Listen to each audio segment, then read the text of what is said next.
Hello everyone, welcome back to home टाइमोलॉजी। आज की इस वीडियो में हम स्टार्ट करने लगे हैं क्लास 10th की मैथ्स का चैप्टर 2 दैट इज़ पॉलिनोमियल्स। बहुत ही इजी और बहुत ही अच्छा चैप्टर है ये। पॉलिनोमियल्स आपने पहले भी पढ़ा होगा, यानी कि पॉलिनोमियल्स क्या होता है? Polynomials is one variable and their degrees. Recall that if p x is a polynomial, अगर कोई पी एक्स आपको पॉलिनोमियल दे रखा है जिसमें एक्स, इसमें आपकी x की जो भी हाईएस्ट पावर होगी उसको हम कहते हैं the degree of a polynomial. यहाँ पर आपको एग्जांपल दे रखा है 4x+2, ये क्या है? ये आपका पॉलिनोमियल है। इसमें x की डिग्री क्या है, यानी कि x की पावर क्या है? x की पावर है 1। ठीक है, this is the degree of the polynomial. Similarly 2y² - 3y+4, ये आपको क्या दे रखा है? एक पॉलिनोमियल दे रखा है। y के कुछ वेरिएबल्स भी हैं, y का वेरिएबल है यहाँ पे 3, y² का वेरिएबल है यहाँ पर 2। ठीक है, y की हाईएस्ट पावर क्या है? 2, यानी कि square is the degree of the polynomial. इसी तरीके से आपको यहाँ पर दे रखा है। इंपॉर्टेंट बात यहाँ पर ये आती है कि polynomial of degree 1 is called linear polynomial. अब ऐसे क्वेश्चंस जो हैं आपके आराम से 1 मार्क्स में, MCQs में आ सकते हैं। ठीक है, सो लीनियर पॉलिनोमियल क्या होता है? जब भी आपके पॉलिनोमियल की हाईएस्ट डिग्री की वैल्यू जो है 1 है तो उसे आप लीनियर पॉलिनोमियल कहते हो। सिमिलरली अगर आपके पॉलिनोमियल की हाईएस्ट डिग्री इज 2, यानी कि अगर वो स्क्वायर में दे रखा है तो that is known as quadratic polynomial. यहाँ पर कुछ आपको एग्जाम्पल्स भी दे रखे हैं, दैट इज 2x² + 3x - 2/5। यहाँ पे क्या है? स्क्वायर, यानी कि 2 इज योर हाईएस्ट डिग्री।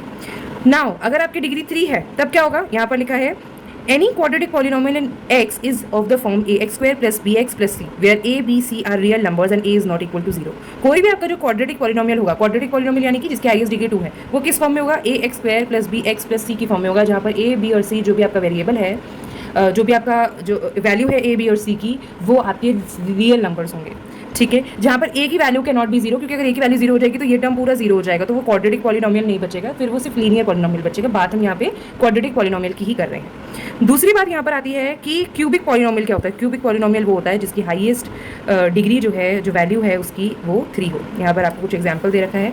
यही अगर मुझे क्यूबिक पॉलिनोमियल को जनरल फॉर्म में लिखना होगा तो मैं इसे किस तरीके से लिखूंगी? इसे मैं लिखूंगी ax³ + bx² + cx + d। इस फॉर्म में मैं जनरलाइज करके लिखूंगी। और क्यूबिक की जगह मुझे अगर क्वाड्रेटिक को जनरलाइज करके लिखना होगा तो मैं इस तरीके से लिखूंगी। यहाँ पर भी सेम वही बात है कि आपका जो a, b, c और d है ये सारे रियल नंबर्स है, जहाँ पर a आपका 0 नहीं हो सकता है। ठीक है, now consider the polynomial px = x² - 3x - 4। अब आपने क्या करना है? अब एग्जाम्पल अब आपका शुरू हो रहा है चैप्टर। यहाँ पर आपको पॉलिनोमियल दे रखा है एक x² - 3x - 4। अब आप यहाँ क्या करोगे? x की अगर वैल्यू निकालनी है, अगर आपने देखना है तो आप क्या करोगे? कुछ वैल्यू पुट करोगे, देखोगे कि क्या वैल्यू आ रही है। x की जगह आप अगर कुछ वैल्यू रखते हो और अगर ये पूरा सॉल्व होकर 0 आता है, ठीक है, तो वो आपका कहलाएगा जीरो ऑफ अ पॉलिनोमियल। देखते हैं कैसे। यहाँ पर क्या किया इन्होंने? एक पॉलिनोमियल दे दिया और इन्होंने जस्ट ऐसे ही ट्रायल एंड एरर मेथड से यहाँ पर x की जगह 2 डाला। जब मैं x की जगह 2 डालूंगी, यानी कि x² दे रखा है, तो मैं x² की जगह लिखूंगी 2 का square, that will B 4, right. ऐसे ही 3x यानी कि 3 × 2 दैट विल बी 6 -4। यहाँ पे क्या हो जाएगा? 2 का स्क्वायर दैट इज 4 - 6 - 4। आंसर क्या आ गया? -6। The value -6 obtained by replacing x by 2 in this equation is the value of x² - 3x - 4 at x = 2। यानी कि अगर मैं x की वैल्यू 2 रखती हूँ तो मेरे इस पॉलिनोमियल की वैल्यू क्या आ जाएगी? -6 आ जाएगी। Similarly p0 is the value of px at x = 0 which is -4। यानी कि अगर मैं x की जगह 0 रखती हूँ, तो अगर जब मैं x की जगह 0 रख रही हूँ तो मैं उसे लिखूंगी p0 = 0 का स्क्वायर - 3 × 0 -4। तो आंसर क्या आ जाएगा? -4। ऐसे ही अगर मेरा आंसर ही 0 आ जाता है, जिस नंबर की वजह से 0 आता है, उस नंबर को मैं क्या बोलूँगी? उस नंबर को मैं बोलूँगी जीरो ऑफ अ पॉलिनोमियल। यहाँ पर तो हम क्या कर रहे थे? यहाँ पर तो हम ट्रायल एंड एरर मेथड कर रहे थे कि कौन सी वैल्यू क्या रखूंगी तो क्या आएगा। तो ये सिर्फ एग्जाम्पल बता रहे थे। बात क्या है? बात ये है कि जीरो ऑफ अ पॉलिनोमियल क्या होता है? जीरो ऑफ अ पॉलिनोमियल आपका वो नंबर है जिस नंबर को रखते ही आपके पूरे इक्वेशन, पूरा जो पॉलिनोमियल आपको दे रखा है उसकी वैल्यू ही 0 आ जाए।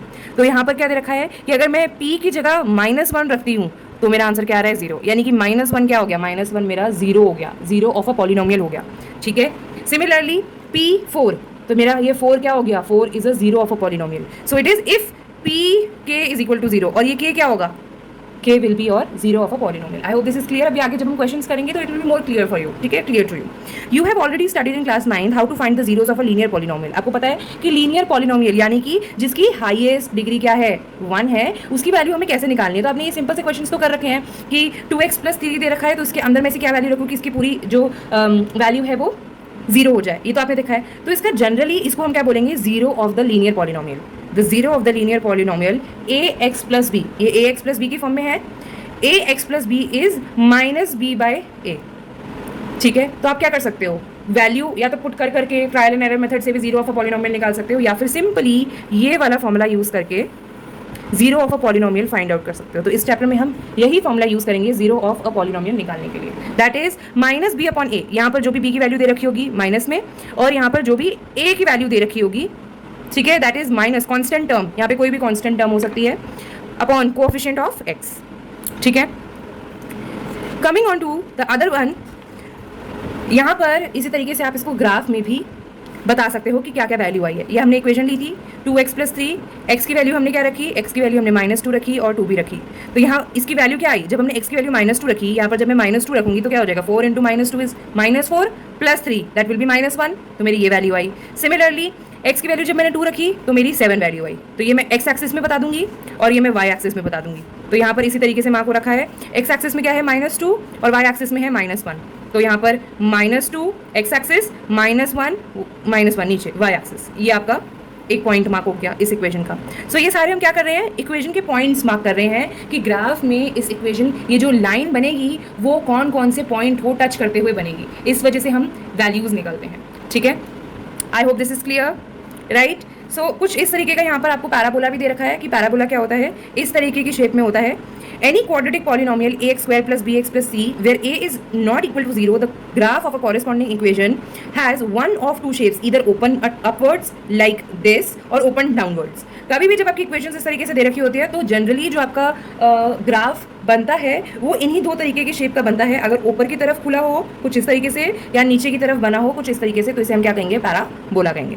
इसके लिए आपको कुछ थोड़े बहुत पॉइंट्स जो हैं ग्राफ के इस तरीके से निकालने पड़ेंगे। कितने निकाल रखे, 1 2 3 4 5 6 7 8 निकाल रखे हैं। लेकिन अगर आपने नॉर्मली ग्राफ बनाना है तो आपका 3 पॉइंट से काम चल जाएगा।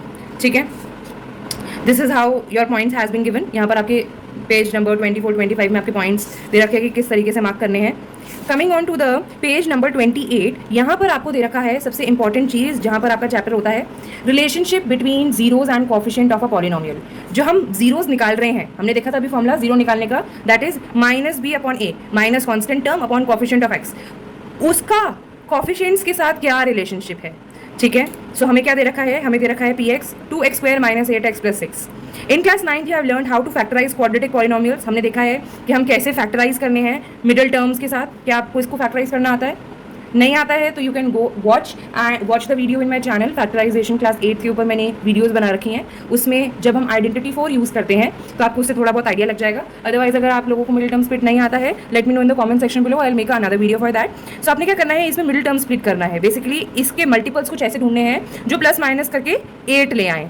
सो 6 के मल्टीपल्स क्या हैं, 6 कैसे आ सकता है, 2 इंटू 3, बस यही है।